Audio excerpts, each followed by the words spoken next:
Hello student, कैसे हो? सब बढ़िया। चलो आज हम शुरू करेंगे चैप्टर नंबर 2 का second lecture number 7। Last time हमने क्या समझा था? इलेक्ट्रिक पोटेंशियल समझा। How can you find the electric potential से पहले हमने समझा था electric potential difference. Last time हमने ये दोनों डिस्कशन की। लास्ट टाइम मैंने एक एग्जांपल भी करवाया था। रेडी? अब हम शुरू करेंगे चैप्टर नंबर 2 में।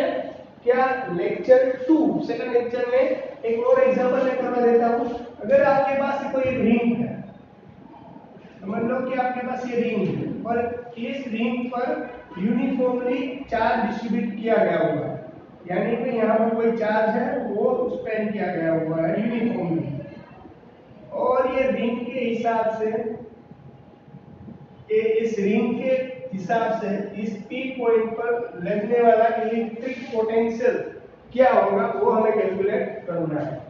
तो उसके सेंटर से x डिस्टेंस पर, इसके सेंटर से इस पॉइंट तक का डिस्टेंस समझ लो कि हमारे पास x है। x डिस्टेंस है हमारे पास, ये x डिस्टेंस है। इसकी रेडियस r रहेगी। इसकी रेडियस क्या रहेगी? r। आई बात समझ में अच्छी तरीके से? आई बात समझ में अच्छी तरीके से? रेडी? यहाँ पर जो इलेक्ट्रिक चार्ज डिस्ट्रीब्यूट किया गया वो यूनिफॉर्मली चार्ज डिस्ट्रीब्यूट है।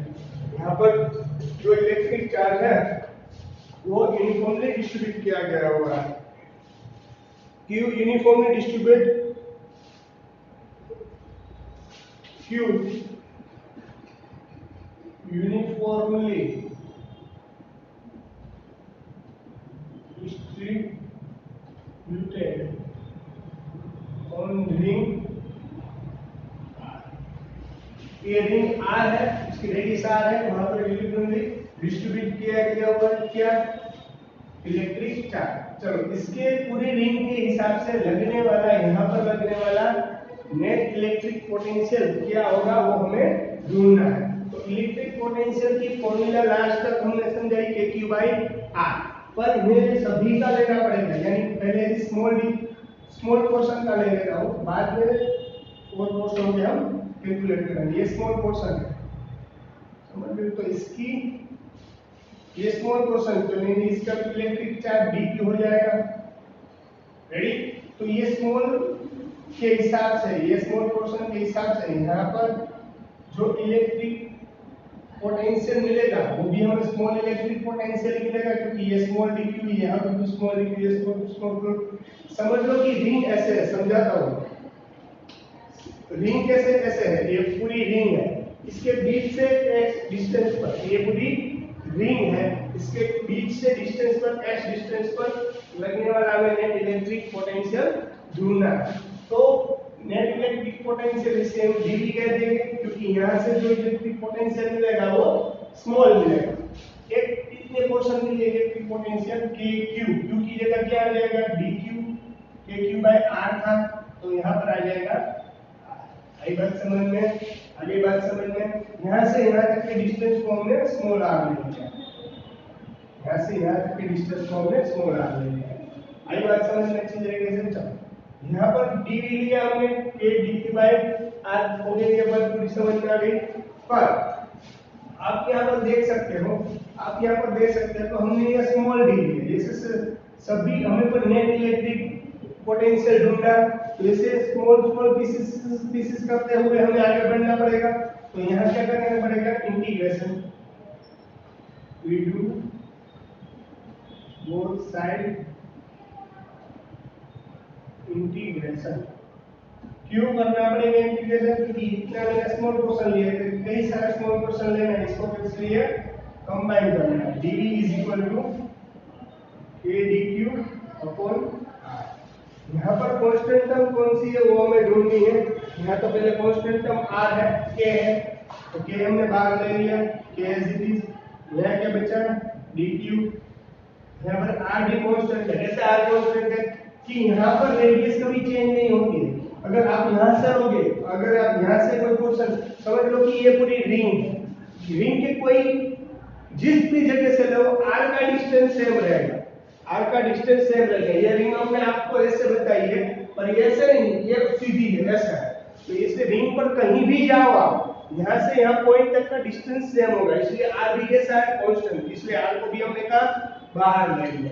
dq ओनली फॉर dq बचा, चलो dv, ये dv यानी कि इस पर एक dv स्मॉल d सबको इंटीग्रेशन करो तो आपको मिलेगा net electric potential. Net electric potential k upon r क्या है हमारे हिसाब से, r यानी ये distance according to Pythagoras law, according to Pythagoras law hypotenuse side का स्क्वायर बनता है, यानी कि हाइपोटेन्यूज साइड है, hypotenuse is equal to r square is equal to, यहां से होता है hypotenuse side square is equal to क्या होगा, r square plus x square होगा।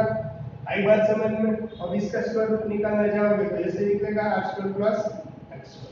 आई बात समझ में है? तो r की वैल्यू होगी r plus x square, r यानी hypotenuse side r square plus x square, ये अकॉर्डिंग टू पाइथागोरस रूल। चलो यहाँ r की जगह हम स्मॉल d यहाँ पर इसको d, यहाँ स्मॉल d दूसरा, यहाँ पर तीसरा, ऐसे सभी d बनकर इनके इंटीग्रेशन करोगे तो क्या मिलेगा, ओनली फॉर q। यहाँ r की वैल्यू क्या है, kq और r square plus x square in the under root 2, यानी इलेक्ट्रिक पोटेंशियल क्या मिला in the ring v is equal to kq upon under root x square plus r square plus x square in the center of the ring। अब second case ले लो, in the second case in the center of the ring, यानी कि ring के centre में electric potential क्या रहेगा, ring के centre में इलेक्ट्रिक पोटेंशियल क्या रहेगा, क्योंकि रिंग की सेंटर में इलेक्ट्रिक पोटेंशियल इस पॉइंट पर कितना था, तो v is equal to kq upon r square plus x square था इस पॉइंट पर। अब रिंग के सेंटर तक जाओगे तो x की वैल्यू कौन सी हो जाएगी, 0, क्योंकि x यहाँ पर तो 0 से स्टार्ट होगा ना, यानी कि x की वैल्यू क्या हो जाएगी, 0। Here x is equal to 0, अगर x 0 ले लिया हमने तो v इज इक्वल टू क्या हो जाएगा, kq upon r square but in the under root 2। x 0 हो गया ना यहाँ पर kq अपॉन r निकलेगा। तो यहाँ पर अगर आप अंदर सोचोगे, अंदर इलेक्ट्रिक पोटेंशियल ढूंढोगे तो इलेक्ट्रिक पोटेंशियल कैसा होगा, kq अपॉन r, क्योंकि x डिस्टेंस वहां पर क्या होता है, 0, क्योंकि x डिस्टेंस वहां पर क्या होता है, 0। आगे बात समझ में अच्छी तरीके से, रेडी? चलो अब हम शुरू करेंगे एक न्यूमेरिकल से, वो टेक्स्ट बुक में एक्सरसाइज 2.1 का है, सबसे इजी है, लास्ट जो हमने एग्जांपल करवाया था उसी तरीके से है, उसी तरीके का एक एग्जांपल है, उसको आपको समझने में कोई दिक्कत होगी नहीं। ओके चलो स्टूडेंट, अब हम शुरू कर रहे हैं टेक्स्ट बुक में जो एक्सरसाइज नंबर 2.1 में जैसे सम दिया गया हुआ है, लास्ट तक हमने जो एग्जांपल समझा उसी तरीके से न्यूमेरिकल से अच्छी तरीके से आप देख लो। 2 charges 5 multiply 10 raise to -8 coulomb, यानी कि यहाँ पर 2 चार्जेस दिए हुए, फर्स्ट चार्ज है 5 multiply 10 raise to -8 coulomb and 1 -3 multiply 10 raise to -8 coulomb are located at 60 centimetre apart, यानी कि दूसरा इलेक्ट्रिक चार्ज भी दिया गया हुआ है -3 multiply 10 raise to -8 coulomb are located at 60 centimetre apart at the point S, यानी कि यहाँ पर देखो कि एक इलेक्ट्रिक चार्ज यहाँ है, इसे Q1 कह देते हैं हम लोग, दूसरा इलेक्ट्रिक चार्ज यहाँ है, उसे हम Q2 कह देते हैं। इन दोनों को बीच में जो डिस्टेंस दिया गया हुआ है वो है 60 सेंटीमीटर, यानी 60 centimetre of part of the between distance between two electric charge. Charge. What point S on the line joining the two charges the electric potential 0? इन दोनों के बीच में ऐसा कौन सा पॉइंट होगा जहां पर इलेक्ट्रिक पोटेंशियल 0 होगा? तो मैंने आपको लास्ट टाइम भी समझाया था, इलेक्ट्रिक पोटेंशियल दो तरीके से 0 हो सकता है, एक inside the line joint two parts line joining और एक आउटसाइड, एक इनसाइड और एक आउटसाइड। तो यहाँ पर भी दो केसेस बनेंगे, एक इनसाइड और एक आउटसाइड। आई बात समझते हैं? तो पहले किससे हम ले लेते हैं, तो पहला फर्स्ट केस वो है inside ready, at point P are located to be between two charges. At point P are located to be between two charges, and there are potential B0. At a point P located to between two charges and there are potential V with 0. यानी कि यहाँ point पर समझ लो कि electric potential 0 हो सकता है। दो तरीके से होगा, मैंने आपको कल भी समझाया, आज भी समझा रहा हूँ। समझ लो कि यहाँ पर जो पॉइंट है वहाँ पर हम जाएंगे तो हमारा इलेक्ट्रिक पोटेंशियल क्या हो जा रहा है, 0 हो जा रहा है। तो हम पहले तो समझ लो कि यहाँ से यहाँ तक का डिस्टेंस हमें मालूम नहीं, तो हमने यहाँ पर से यहाँ तक का डिस्टेंस हमने x समझ लिया। तो इस कितना डिस्टेंस क्या होगा, 16 माइनस एक्स होगा। तो यहाँ से इसका डिस्टेंस होगा 16 माइनस एक्स। आगे बात समझ में अच्छी तरीके से क्या हो गया, आगे बात समझ में से अगर यहाँ पर कोई पॉइंट रखा हुआ है, यहाँ पर इलेक्ट्रिक पोटेंशियल 0 हो रहा है, तो इसका डिस्टेंस समझ लो कि हमने x ले लिया, तो इतना क्या होगा 16, ये पूरा 16 में से x निकल जाएगा, तो यानी कि इतना डिस्टेंस बच जाएगा। ओके चलो, तो at the centre of P point P पर इलेक्ट्रिक पोटेंशियल ढूंढना था। दोनों का नेट इलेक्ट्रिक पोटेंशियल क्या होगा यहाँ पर 0। अकॉर्डिंग टू और फॉर्मूला KQ/R, फर्स्ट के लिए इसका KQ1/R प्लस KQ2/R। रेडी, और ये Q1 की जगह क्या है, अब R, यानी कि यहाँ पर इसको डिस्टेंस को हम R बोलेंगे, R की जगह यहाँ पर क्या है x, KQ1/x। और Q1 की जगह क्या था, यहाँ पर Q1 एज इट इज रखता हूँ मैंने, यहाँ पर पॉजिटिव Q2 क्या था, Q2 यहाँ पर वैल्यू है, पर Q2 की जगह 16, R की जगह क्या है Q2 as it is, R की जगह क्या है 16 माइनस x। अगली बात समझ में, रेडी, किसी को कुछ डाउट? चलो, अब KQ2 है, यहाँ क्या है KQ2, यानी कि यहाँ पर वैल्यू सब्स्टिट्यूट कर रहा हूँ, देख लेना। रेडी, चलो यहाँ पर वैल्यू सब्स्टिट्यूट कर रहा हूँ, आप देख लेना। K कांस्टेंट है, तो K की value as it is, Q1 की वैल्यू है 5 मल्टीप्लाई 10⁻⁻⁸। रेडी, अपॉन में x एज इट इज, यहाँ तो 0 हो जाएगा। अब KQ2 की वैल्यू है -3, यानी कि यहाँ आ जाएगा -3 मल्टीप्लाई 10⁻⁸। ये माइनस की साइड हमने बाहर ले ली। Ready, upon 16 minus x। Ready, आगे बात समझ में पूरी तरीके से। इसमें किसी को कुछ डाउट, अगर किसी को कहीं कुछ नहीं समझ में आ रहा तो आप मुझे हमें पूछ सकते हो। ओके चलो, अब क्या करना है आपको, वो आप अच्छी तरीके से समझ लो। अब इसमें किसी को कुछ डाउट है? Ready,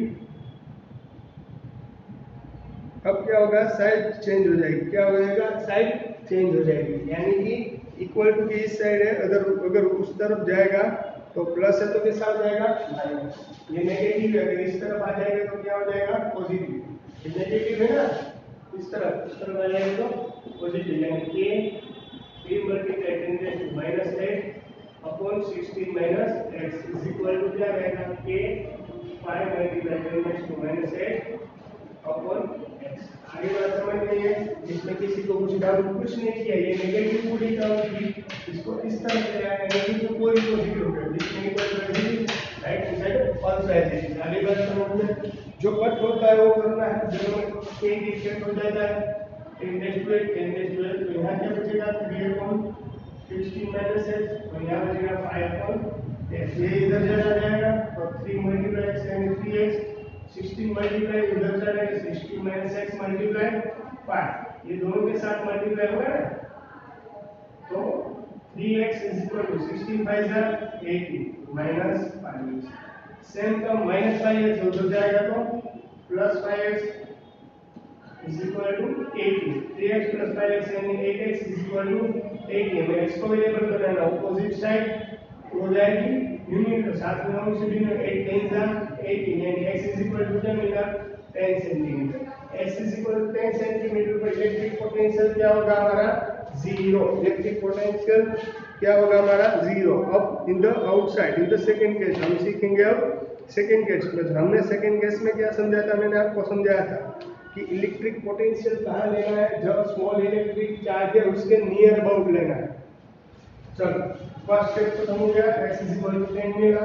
now we start the case of second. Electric charge की वैल्यू तो वही रहेगी, इलेक्ट्रिक चार्ज की वैल्यू तो सेम ही रहेगी, पर जीरो कब होगा वो हमें ढूंढना है। तो हम वो देख लेते हैं कब जीरो होगा। चलो अब हमें ढूंढना है कब जीरो होगा वो इलेक्ट्रिक चार्ज। अब शुरू करेंगे हम थर्ड केस। थर्ड केस में क्या आएगा वो देख लेते हैं हम लोग। चलो अब सेकेंड केस, इधर केस नंबर केस 2 आउटसाइड, यानी कि दो केसेस हो गए, एक इनसाइड इलेक्ट्रिक पोटेंशियल जीरो होता है और एक आउटसाइड इलेक्ट्रिक पोटेंशियल जीरो होता है। तो पहले तो मैंने आपको समझाया था कि यहाँ पर दो इलेक्ट्रिक चार्ज रखे हुए थे। रेडी, दो इलेक्ट्रिक चार्ज रखे हुए थे। समझ लो कि यहाँ पर Q1 इलेक्ट्रिक चार्ज था, यहाँ पर Q2 इलेक्ट्रिक चार्ज था।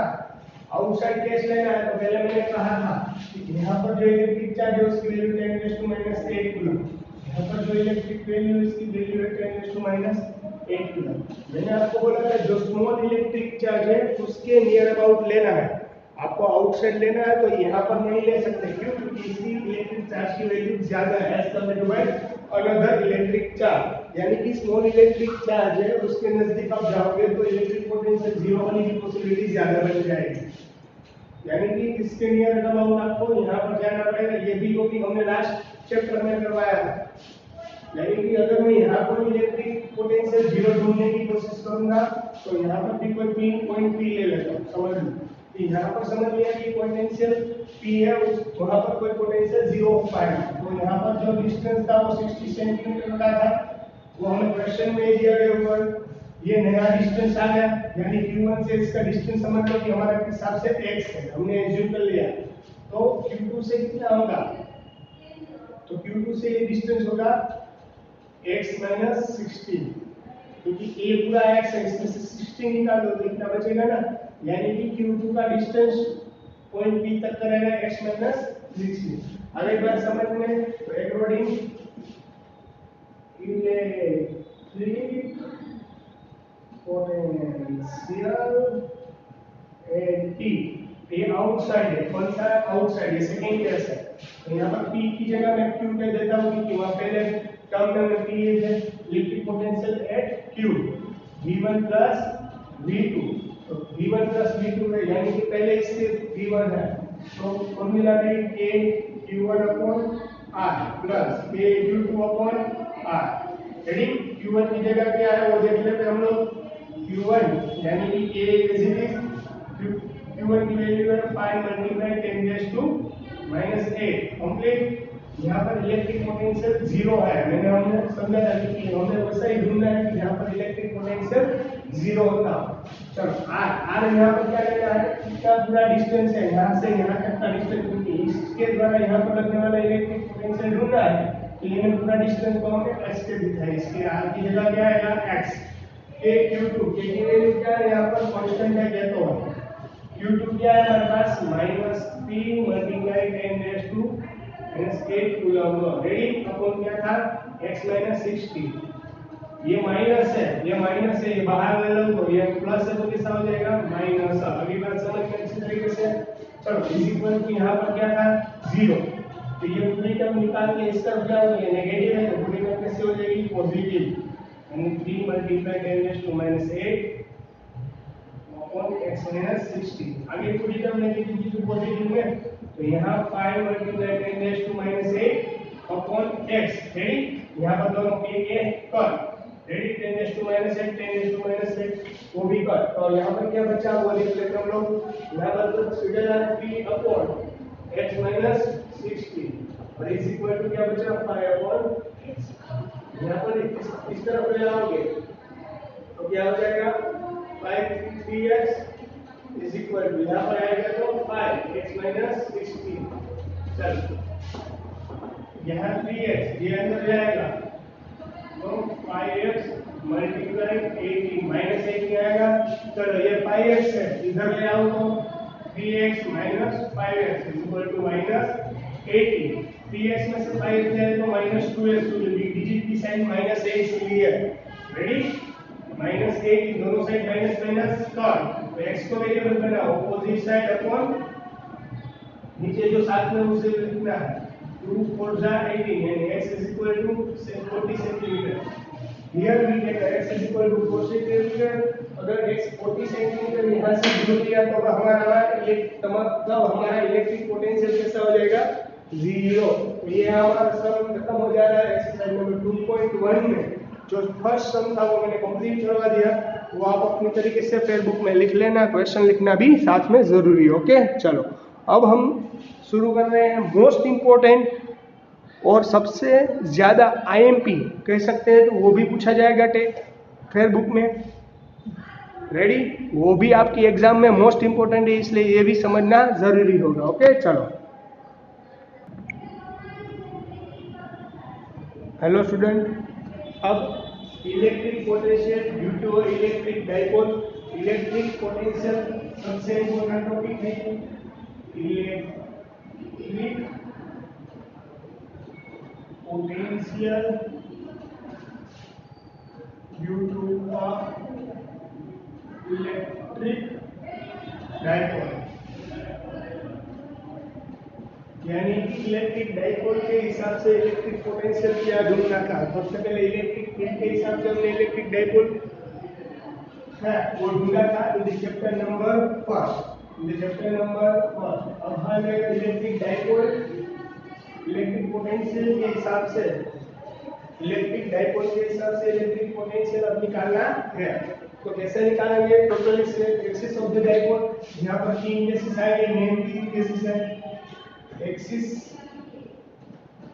Of the dipole, second case है बाइसेक्टर ऑफ द डाइपोल, और थर्ड केस है इफ एनी अदर पॉइंट, कोई भी पॉइंट पर ले लो तो बी निकल पाएगा। सबसे पहले हम इसकी डिस्कशन कराएंगे, साथ में इन दोनों की आ ही जाएगी, यानी आपको इन दोनों एक क्वेश्चन करवा रहा हूँ उसमें सभी की कैलकुलेशन हो जाएगा। रेडी, आगे बात समझ में, इसमें सभी का कैलकुलेशन हो जाएगा। फिर भी अगर आपको नहीं समझना है, ये इस पॉइंट का मैं अभी आज करवा रहा हूँ, ये 2 पॉइंट का थोड़ा सा स्मॉल डिस्कशन है, वो मैं नेक्स्ट लेक्चर में करवा दूंगा, क्योंकि इस पर जो डिस्कशन आज करने जा रहे हैं वो मोस्ट इंपोर्टेंट क्वेश्चन है और बोर्ड की एग्जाम में 2 से 3 बार ये पूछा गया है, इसलिए इसको ध्यान देना, इसमें ध्यान देना सबसे जरूरी है। आपकी जो टेक्स्ट बुक, अदरवाइज आपके पास जो रेफरेंस बुक है उसमें जो सोल्व किया गया हुआ है वो क्वेश्चन, उससे कहीं इजी में आपको सोल्व करवा दूंगा। उसकी मेथड से हम नहीं जाएंगे, हम इजी मेथड से जाएंगे और इजी मेथड से ही सोल्व करेंगे। ओके चलो रेडी स्टूडेंट, चलो अब electric potential due to an electric dipole वो ढूंढ शुरू करेंगे। Let it is a dipole having dipole length 2 है, यानी कि यहाँ पर मैं यहाँ जो सबसे पहले फिगर ड्रॉ कर रहा हूँ इस पर ध्यान देना आप। यहाँ पर जो इलेक्ट्रिक चार्ज रखा गया हुआ है, एक को प्लस कह दूं, एक को नेगेटिव, यानी पॉजिटिव टू नेगेटिव दो इलेक्ट्रिक चार्ज रखेंगे, यहाँ पर पॉजिटिव यहाँ पर नेगेटिव ले लेना। रेडी, इन दोनों का डिस्टेंस था 2l, हम 2l लेते हैं, a भी ले सकते हो। चलो हमने यहाँ पर 2l की जगह हमने a ले लिया, यहाँ पर इन दोनों का डिस्टेंस था 2l। रेडी, और इन दोनों का सेपरेट कर दिया, यानी सेंटर पे ले लो। अब यहाँ पर देखो, let a is the dipole having dipole of 2 length. यहाँ पर कोई पॉइंट है, समझ लो कि यहाँ पर कोई पॉइंट रखा गया है, इस पॉइंट के हिसाब से लगने वाला नेट इलेक्ट्रिक डाइपोल मोमेंट हमें ढूंढना है।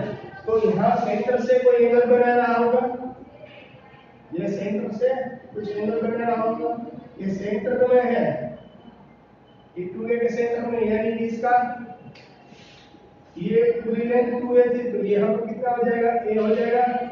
सेंटर से इस पॉइंट को o कह देते हो हम लोग। सेंटर से इसकी लेंथ कितनी हो जाएगी, a हो जाएगी। अगली बात समझ ले, रेडी। यहाँ पर दो इलेक्ट्रिक चार्ज रखे हुए थे हम, प्लस q और माइनस q। रेडी, चलो इसका हम कैलकुलेट करेंगे। इसकी लेंथ ये हो जाएगी और इसकी लेंथ ये हो जाएगी। रेडी, इन दोनों की लेंथ हो गई। यहाँ पर कोई पिन पॉइंट रखा था, पर आप देख सकते हो कि यहाँ पर आप पाइथागोरस का थ्योरम यूज नहीं कर सकते हो। Potential due to minus q charge. Ready, यहाँ पर जो एंगल बन रहा था वो था थीटा, तो जो हमने यहाँ पर क्वेश्चन लिख दिया है आपकी तरफ, आप अपनी तरीके से लिख सकते हो। Let there is a dipole and dipole length 2 है, let O is the center of the dipole, center of a dipole P is a point at any angle of theta। यहाँ सेंटर बना रहा है theta, where potential is to be calculated। यहाँ पर कोई point है P, यहाँ पर हमें कैलकुलेट करना है electric potential.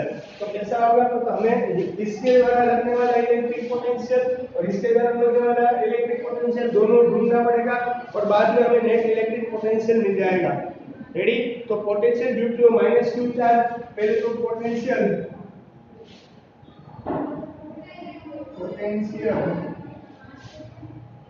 Due to minus q charge, यानी कि q चार्ज द्वारा प्लस q चार्ज द्वारा और माइनस q चार्ज द्वारा दोनों के द्वारा लगने वाला इलेक्ट्रिक चार्ज हमें ढूंढना पड़ेगा। समझ लो कि मैंने यहाँ पर माइनस कर दिया तो भी चलेगा, यहाँ पर प्लस करो तो भी चलेगा। फिर v1 दे देता हूँ इसको, अकॉर्डिंग टू और formula kq/r, kq/r electric potential रहेगा। तो इसका मतलब है k यानी 1/4πε0 भी लिख सकते हैं।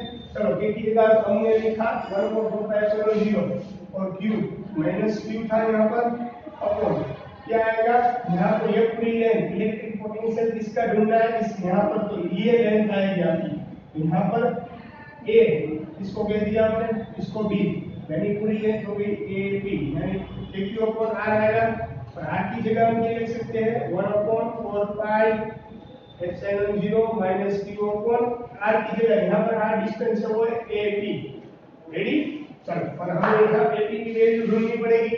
यहाँ पर अगर आप एक पाइथागोरस का यूज नहीं कर, पाइथागोरस हम यूज नहीं कर सके, क्यों, क्योंकि यहाँ पर जो इक्विलेटरल ट्रायंगल बनना चाहिए, सॉरी यहाँ पर जो ट्रायंगल है वो 90 डिग्री पर नहीं बन रहा है, इसलिए राइट एंगल नहीं है यहाँ पर कोई भी, यहाँ इसलिए हम इसको यहाँ पर बना नहीं सकते। तो राइट एंगल बनाने के लिए मुझको क्या करना पड़ेगा, राइट एंगल बनाने के लिए हमें क्या करना पड़ेगा, इसको एक्सटेंडेड करना। ये लाइन को मैंने एक्सटेंडेड कर लिया, यानी कि पीछे खींच लिया, इस लाइन को मैंने थोड़ा सा पीछे खींच लिया, और यहाँ पर लाइन जो पीछे की थी उसका नाम दिया मैंने m। अगर यहाँ पर o था, यहाँ m और ये a, तो यहाँ पर एक ट्रायंगल बन रहा है। देखो ये अब यह क्या हो गया, AP और PM दोनों इक्वल हो गए, देख सकते हो आप, AP और PM दोनों की लेंथ इक्वल हो गई, आप देख सकते हो। रेडी, फ्रॉम द डायग्राम यहाँ पर मैंने n की जगह मैंने n ले लेता हूँ। चलो मेरा नाम अच्छा है इसलिए मैंने n ले लिया, मुझे मेरा नाम अच्छा लगता है, आप अपना नाम इन द ट्रायंगल OAN, आप ट्रायंगल में देख सकते हो कि AP की length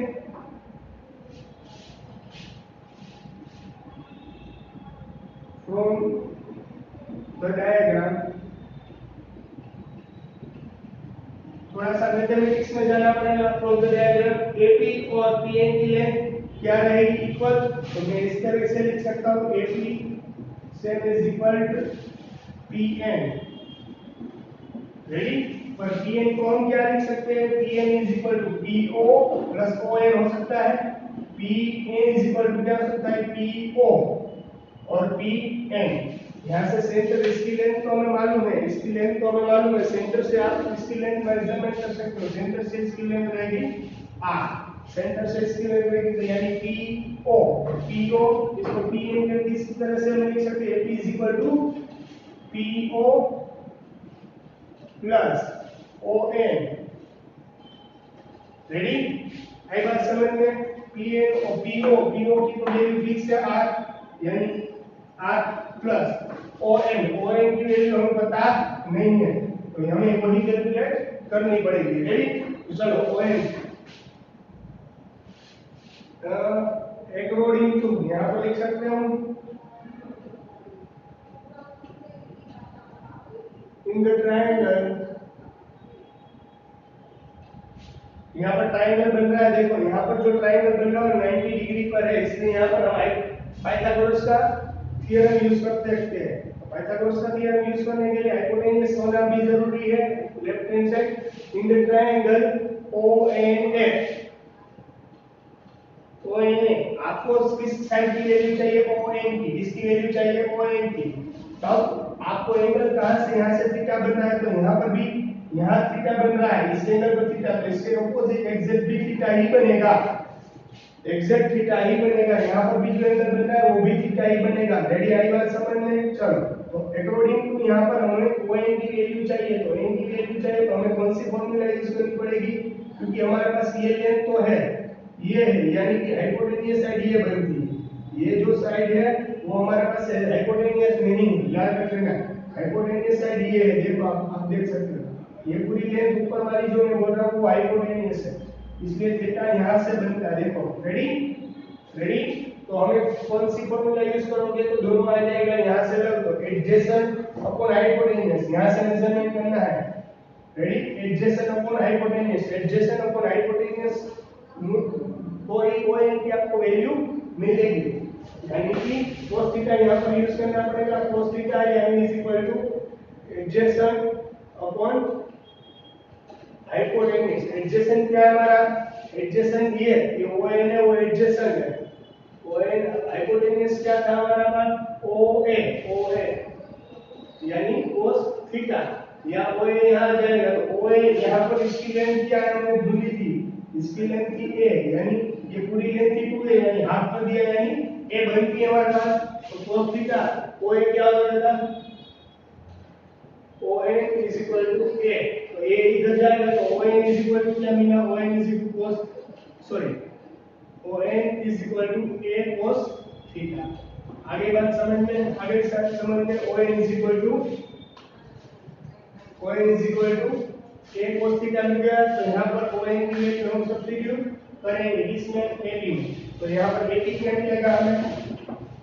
AP is equal to R को था प्लस ON की जगह क्या मिला हमें? A cos थीटा, तो AP हमें मिल गया, क्या मिलेगा? R plus cos theta. तो यहाँ पर equation number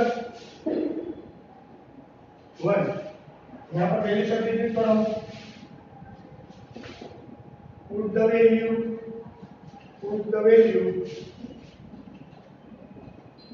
of AP in equation 1। AP में वैल्यू कर दो, यहाँ पर क्या हो जाएगी वैल्यू? तो V1 हमें क्या मिल जाएगा? -1/4 pi epsilon 0 as it is, -q as it is, और AP की जगह R plus A cos theta. ये हो गई हमारी इक्वेशन फर्स्ट, ये हो गई हमारी इक्वेशन फर्स्ट।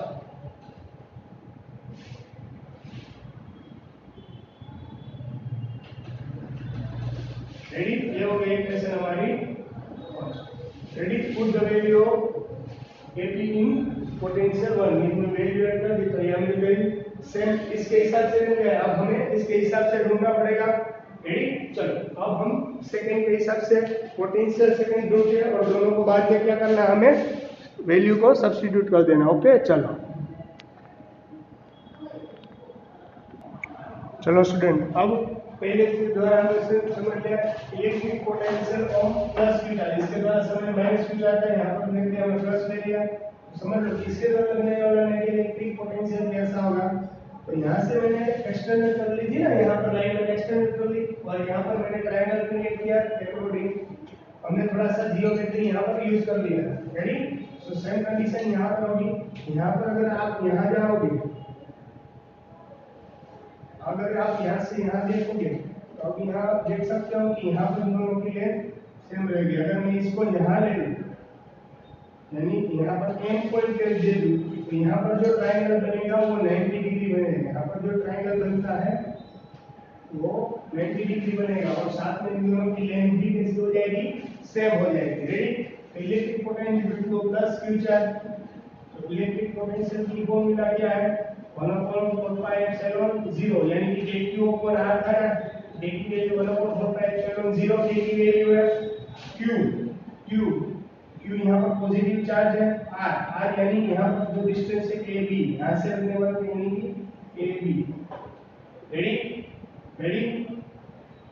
तो यहाँ पर ये हो गया मेरा इक्वेशन फ्रॉम, यहाँ पर r था यानी कि k के ऊपर r वाली फॉर्मूला है, और यहाँ पर 1/4πε0 q ऊपर r की जगह ये आएगी a p, यहाँ पर p था ना, pb। रेडी? चलो अब क्या करना है, from the equation, from the diagram, according to diagram के हिसाब से pb और pm, यहाँ पर जो नया पॉइंट लिया हमने वो pb और pm की लेंथ कैसी है, सेम, एप्रोक्सीमेट कैसी है, सेम। रेडी? यहाँ पर pm और pb की लेंथ कैसी है, सेम, यानी कि यहाँ पर बिल्कुल तो भी नहीं चलेगा, तो दोनों की लेंथ कैसी है, सेम। रेडी? दोनों की लेंथ सेम है, यानी कि pm इज इक्वल टू क्या लिख सकते हैं, pm, यानी इतना हुआ। तो चलो हमें pm लिखना है, तो how can we write the pm की वैल्यू कितनी होगी, po में से om चला जाएगा तो आपको pm की वैल्यू मिलेगी। ये बात समझ में, ये po, ये पूरा है po, उसमें से ये om चला जाएगा तो आपको pm की वैल्यू मिलेगी। ये बात समझ में, क्योंकि यहाँ पर po की वैल्यू आपके पास है, तो pm को किस तरह से लिख सकते हैं, po minus om, po minus om, इस तरह से हम लिख सकते हैं, po माइनस om आप लिख सकते हो। तो po की वैल्यू क्या है आपके पास, r, po की वैल्यू क्या है आपके पास, r, यानी po यानी कि सेंटर से डिस्टेंस था। रेडी? सेंटर से आपका डिस्टेंस था, वो आपने देख लिया, po की वैल्यू है r। आगे बात समझ में, r और om को ढूंढना पड़ेगा, तो om को एज इट इज रखना है। रेडी? इन ट्रायंगल के अंदर जाओगे तो अंदर क्या होगा, ट्रायंगल के अंदर देखो यहाँ पर एंगल बन रहा है 90। रेडी? यहाँ 90, यहाँ से 90 ढूंढोगे तो हाइपोटेन्यूज साइड क्या होगी आप देख सकते हो, हाइपोटेन्यूज साइड होगी ये हाइपोटेन्यूज साइड है, ये है ओ बी है वो हाइपोटेन्यूज है, ये है वो एडजेसेंट है, और ये है ऑपोजिट। अगली बात समझ में, यहाँ से अगर मेजरमेंट करने जाओगे यहाँ पर भी cos थीटा ही आएगा। The triangle OMB in the triangle OMB cos theta is equal to adjacent upon hypo।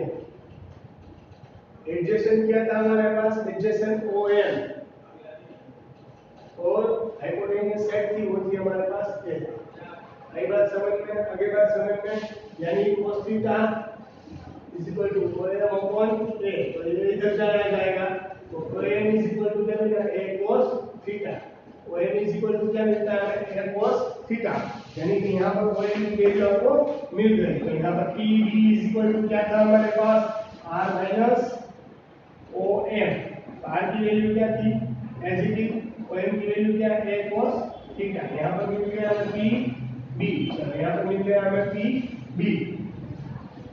Now we put the value in equation number, equation किसमें ऐड करनी है हमें, equation will in the V2, यानी कि V2 में आप equation में add कर सकते हो। V2 क्या था हमारे पास आप देख सकते हो, V2 है हमारा 1/4πε0 q as it is of PB की जगह क्या है, यहाँ पर PB था, PB की जगह हमें क्या मिला, R minus A cos theta. ये हो गया हमारी इक्वेशन नंबर 2। रेडी? ये हो गया हमारी इक्वेशन नंबर 2, यानी कि potential due to A on point P, potential due to P 1.5 B, यानी कि अब हमें नेट इलेक्ट्रिक पोटेंशियल ढूंढना है। हमें फिगर के हिसाब से हमने दोनों की वैल्यू समझ ली। अब हमें क्या करना है, नेट इलेक्ट्रिक पोटेंशियल अब हमें ढूंढना है। तो नेट इलेक्ट्रिक पोटेंशियल क्या होगा हम देख लेते हैं। चलो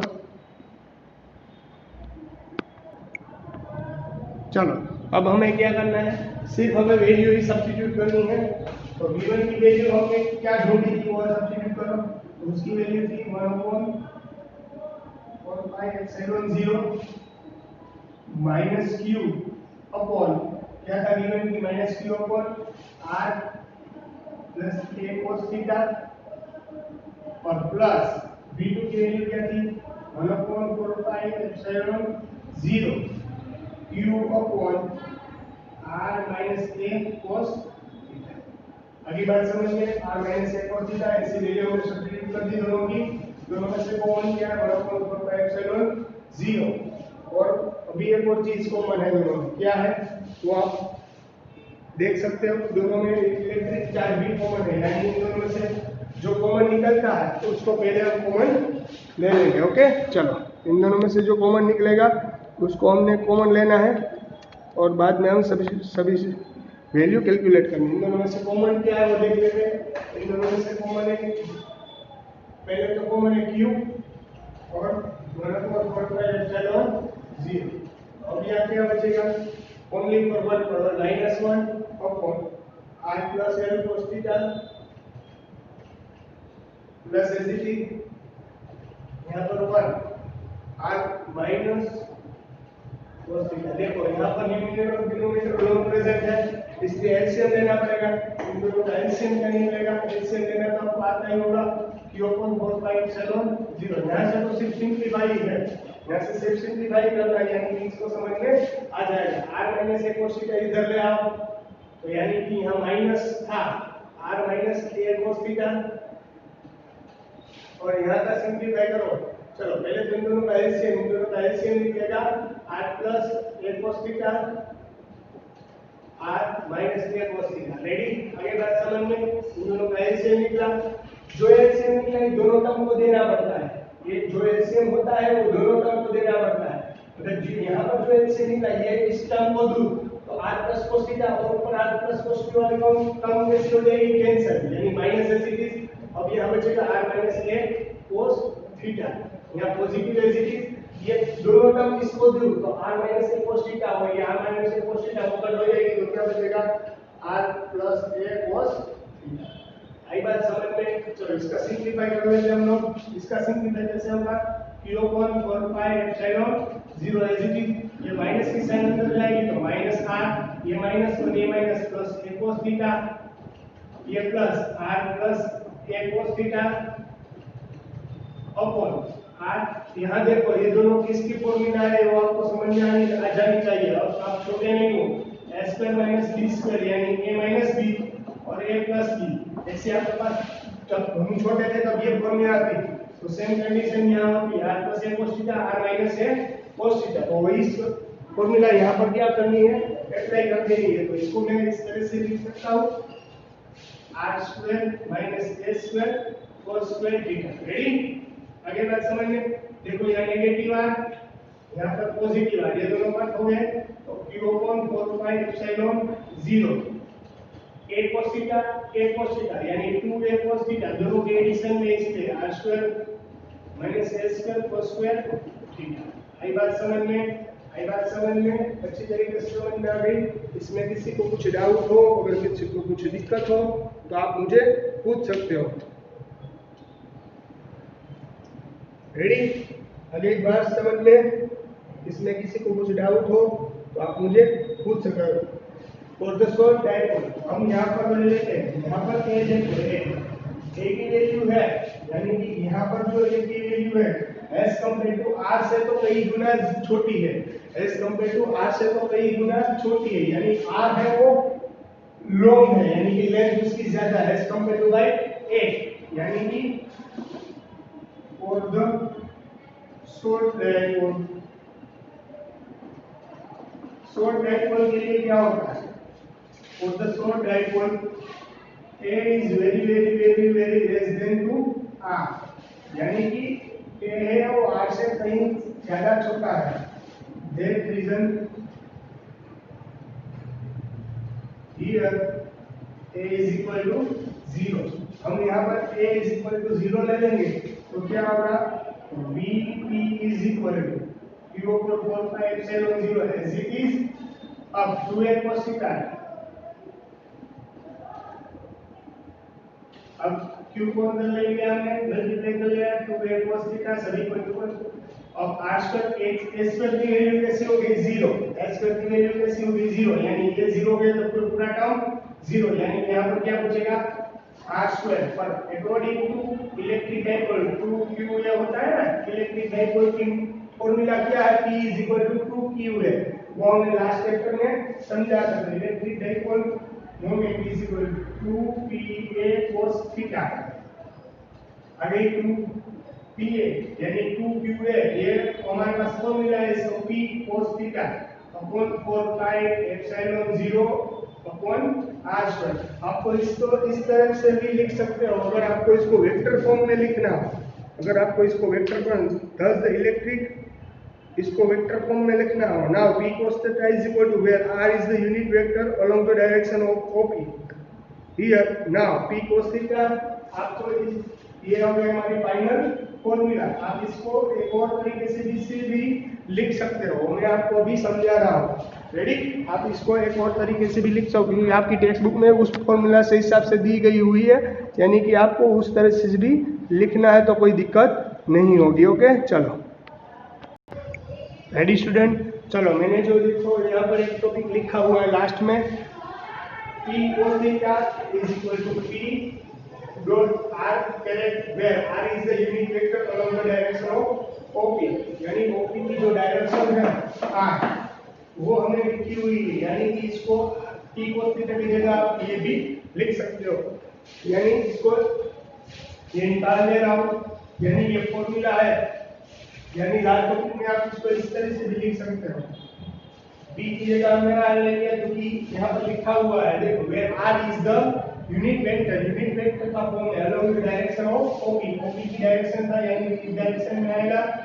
रेडी, यानी कि P cos थीटा का क्या लिख सकते हो, P dot r caret upon 4 pi epsilon 0 r square, इस तरह से भी लिख सकते हो, इज योर फॉर्मूला।